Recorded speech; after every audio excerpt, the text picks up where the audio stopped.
لیکن اس کے علاوہ معین شخص ہوگا دجال. یہ معین شخص جو دجال ہوگا اس کے بارے میں بھی ایک تو بالکل متفق علیہ چیزیں ہیں. نمبر ایک کہ وہ شخص ہے، قطعی ہے، یقینی ہے، اس کا حلیہ بھی حضور صلی اللہ علیہ وسلم نے احادیث کے اندر بیان کیا. دوسری بات یہ کہ اس کے ہاتھ میں قوانین قدرت، گویا کہ تسخیر کائنات، گویا کہ نقطۂ عروج کو پہنچ چکی. تمام اختیارات الہی تقریباً اس کے ہاتھ میں آ چکے ہو. جو بڑے سے بڑے معجزے اللہ تعالیٰ نے نبیوں کو دیے ہیں وہ معجزے کر کے دکھائے گا.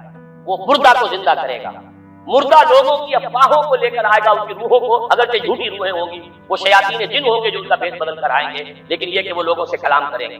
یہ اسپرچولیزم جو اپنی انتہا کو پہنچا ہوا ہے یورپ میں اور مغرب میں، یہ ذرا حقیقت اسی کا ایک مظہر ہے. وہ کھلے بیابان کو کہے گا جہاں بالکل ڈٹیل جو ہے وہ صحرا تھا، وہ لوگ گلزار کر دے گا جب چاہے گا جہاں چاہے گا بارش برسائے گا. فاصلہ اس کے لیے بے معنی ہوگا.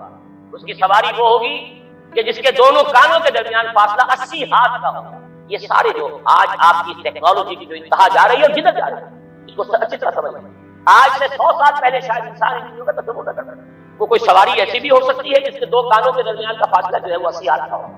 آپ کے یہ سارے جیٹس جو ہیں وہ کیا ہیں؟ ان کے رڈار جو لگے ہوئے ہیں دونوں کان. اس کا ایک قدم اگر مدینے میں ہوگا تو دوسرا بیت المقدس میں ہوگا. اس کی آواز پوری دنیا میں سنی جا رہی ہے کہ نہیں؟ یہ ساری قدرت، ساری قوتیں، تسخیر کائنات کلیتاً ایک آدمی کو چیر کر دو ٹکڑے کرے گا، دونوں ٹکڑوں کو علیحدہ کرے گا، ان کے درمیان چلے گا اور پھر ان دونوں کو جوڑے گا، کھڑا کرے گا. احادیث میں صحیح ہے. سرجری جدھر جا رہی ہے وہ جب نہیں کہ بات ہے فریز کر کے تو یہ معاملہ ہو ہی سکتا ہے، لیکن یہ کہ ابھی اگلا اور قدم کیا ہوگا. یہ چیزیں تو ہے متفق علیہ. البتہ کچھ معاملات کے اندر احادیث میں کچھ اختلاف پایا جاتا ہے اور یہ مشکلات الحدیث میں. اور میں بھی چونکہ اس مسئلے میں اب تک بھی اسی درجے میں ابھی قطعیت کے ساتھ کوئی بات نہیں کہہ پا رہا ہوں، لیکن اب چونکہ گمان غالب کے درجے میں ایک رائے تک پہنچ چکا ہوں، اس لیے میں نے آج اس بات کو آپ تک پہنچانے کے لیے یہ عنوان اختیار کیا. اس لیے کہ حدیث میں جو آتی ہے تفاصیل اس سے معلوم ہوتا ہے کہ یہ دجال دو دلیل کرے گا. یا تو وہ دو دلیل کرنے والے دو دجال علیحدہ ہے، یا یہ دونوں دلیل کرنے والا شخص ایک ہی ہے. بس یہ مسئلہ ہے کہ جو آج تک اس سے حل نہیں ہوا تھا، اب تک کہنا چاہیے آج تک نہیں. اور یہ اس میں علماء سے بھی گفتگو ہوئی ہے اور جن لوگوں نے اس مفہوم موضوعات پر اپنا وقت لگایا ہے ان سے بھی گفتگو ہوئی ہے، تو وہ بھی اس مسئلے کو حل کرنے سے تاحال قاصر رہے. لیکن یہ کہ اب میری رائے یہ ہے کہ یہ دو شخص علیحدہ واللہ اعلم. لیکن ایک رائے تک میں پہنچ چکا ہوں، اس لیے وہ رائے آپ کے سامنے رکھ رہا ہوں اور آپ کے ذریعے سے وہ آگے بھی پھیلے گی تو اہل علم کے ساتھ جو ہے اس معاملے کے اندر تبادلہ خیالات کی نوبت آئے گی. لیکن یہ کہ اس میں یہ بات قطعی اور یقینی ہے کہ اس طرح کا ایک شخص پیدا ہوگا. البتہ یہ کہ آیا وہ دو ہوں گے دو مختلف اوقات میں یا ایک ہی ہوگا ایک ہی وقت میں، صرف اس میں خلاف. میرے نزدیک وہ دو ہوں گے. ایک وہ شخص جو جھوٹا مسیح ہونے کا دعویٰ کرتا ہے، المسیح الدجال. جیسے حضور نے فرمایا میری امت میں 30 دجال اٹھیں گے جو نبی کا دعویٰ کریں گے، جن میں سے 5-6 تو حضور کے اپنے زمانے میں اور آپ کے متصل کھڑے ہوئے تھے. بعد میں محمد علی باب ہو، بہاء اللہ ہو، قادیانی اور کہاں کون پر اٹھے ہوں گے بتاؤ عالم. اسی طریقے سے ایک شخص مسیح ہونے کا دعویٰ کر کے کھڑا ہوگا، یہودی ہوگا. یہ ہے اصل میں وہ شے. اور اس میں جو ان دونوں شخصیتوں کے مابین اگر کوئی ذرا سا اگر ابہام رہا ہے تو میں ایک حدیث بھی نوٹ کر کے لایا تھا حضرت عبادہ بن صامت رضی اللہ تعالیٰ عنہ سے ہے، رسول اللہ ہے انی حدثتکم عن الدجال حتی خشیت اللہ تقتلوا.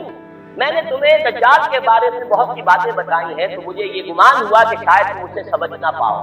یہ اندیشہ خود حضور صلی اللہ علیہ وسلم کو ہوا ہے اور یہ سنن ابی داؤد کی روایت ہے.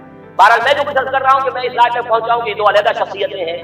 ایک تو یہ ہے کہ ایک مسیح الدجال کھڑا ہوگا یہ ایک دعویٰ کر کے کہ میں مسیح ہوں، کیونکہ اس کا زمانہ بالکل قریب آ چکا ہے، اس لیے میں آپ کو اس کے بارے میں خبردار کرتا ہوں. دوسرا جو مسیح جس کی شخصیت مسیح دجال کی آتی ہے، دجال اکبر میں صرف اشارہ کروں گا، پھر کبھی انشاءاللہ اس موضوع پر تفصیل سے گفتگو ہوگی. وہ میرے نزدیک بالکل قریب قیامت کی ایک علامت ہے جو خدائی کا دعویٰ ہے. وہ جھوٹا خدا ہوگا، یہ جھوٹا مسیح ہوگا. المسیح الدجال الدجال الاکبر وہ ہوگا کہ جو قیامت کے بالکل قریب کی 3 نشانیاں ہیں.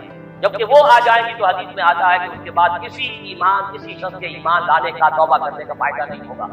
ویسے تو علامات قیامت جو ہے ان میں سب سے پہلی میں نے بتایا تھا حضور کی بعثت خود علامات میں سے. اس کے بعد 10 علامتیں حضور نے گنوائی ہیں اور وہ تدریجاً پوری ہوتی چلی جائیں گی. آخری علامات کے لیے حدیث سن لیجیے. عن ابی ہریرہ رضی اللہ تعالی عنہ قال قال رسول اللہ صلی اللہ علیہ وسلم ثلاث اذا خرجنا لا ينفع نفسا ایمانا لم تكن آمنت من قبل او کسبت فی ایمانها خیرا، طلوع الشمس من المغرب وخروج الدجال ودابۃ الارض۔ تین نشانیاں وہ ہیں کہ جب وہ ظاہر ہو جائیں گی تو پھر کسی کا ایمان لانا مفید نہیں ہوگا جو پہلے ایمان نہیں لایا تھا، یا جس نے اس سے قبل اپنے ایمان میں کچھ اعمال صالحہ کی کمائی نہیں کی، یعنی گویا کہ توبہ کا دروازہ بند ہو جائے۔ جیسے جب موت کے آثار شروع ہو جاتے ہیں تو توبہ کا دروازہ انسان کے لیے بند ہے، اب جب موت کے آثار شروع ہو گئے اب توبہ کرنا فائدہ نہیں، اس سے پہلے توبہ کا دروازہ کھلا ہوا۔ معلوم یغرغر، جبکہ وہ موت کے آثار شروع ہو جاتے ہیں، گھنگرو بولنا شروع ہو جاتا ہے، معلوم ہوتا ہے کہ کیا رہا، اب توبہ پہ کھا۔ اسی طریقے سے پوری نوع انسانی کے لیے توبہ کا دروازہ بند ہوگا کہ اب کسی کے لیے توبہ نہیں ایمان، اور اس کے لیے تین علامتیں بیان ہوئی ہیں، یہ بھی مسلم شریف کی روایت ہے۔ آپ نے فرمایا تین چیزیں وہ ہیں کہ جب وہ ظاہر ہو گئیں تو پھر کسی کا ایمان لانا جو اس سے پہلے ایمان نہیں لایا تھا اور اپنے ایمان میں اس سے کچھ اعمال صالحہ کی کمائی نہیں کی تھی، اب قطعاً مفید نہیں ہوگا اس کے لیے ایمان لانا۔ وہ تین نشانیاں ہیں، طلوع الشمس من المغرب، سورج مغرب سے طلوع ہوگا، نظام شمسی میں کوئی اختلال ایسا ہوگا کہ جس سے سورج بجائے مغرب سے نکلے گا، وہ خروج الدجال ودابۃ الارض، ایک زمین سے کوئی چوپایا برآمد ہوگا، بعض احادیث میں آتا ہے کہ مروہ کے قریب سے وہ برآمد ہوگا جو گفتگو کرے گا اس عادت سے، بالکل خرق عادت، یعنی وہ چیزیں کہ جن کا کوئی تعلق اب اسباب جو ہے دنیا کے ان سے کوئی تعلق نہیں ہے، کوئی فزیکل لا سے تعلق نہیں ہے، وہ بالکل موجودے ہوں گے، خرق عادت ہوگا۔ اور خروج دجال، وہ دجال جو خدائی کا دعویٰ کرے گا، اور حدیث میں آتا ہے کہ بہت کم لوگ ہوں گے کہ جو اس کے سامنے رک سکیں گے، اکثر و بیشتر جو کمزور ایمان والے لوگ ہوں گے وہ اسے خدا تسلیم کر کے اس کی پرستش شروع کر سکیں۔ میرے نزدیک یہ آخری چھلنی ہوگی جو لگائی جائے گی اہل ایمان کو ایک طرف، اور یہ قیامت کی نشانیوں میں آخری نشانی۔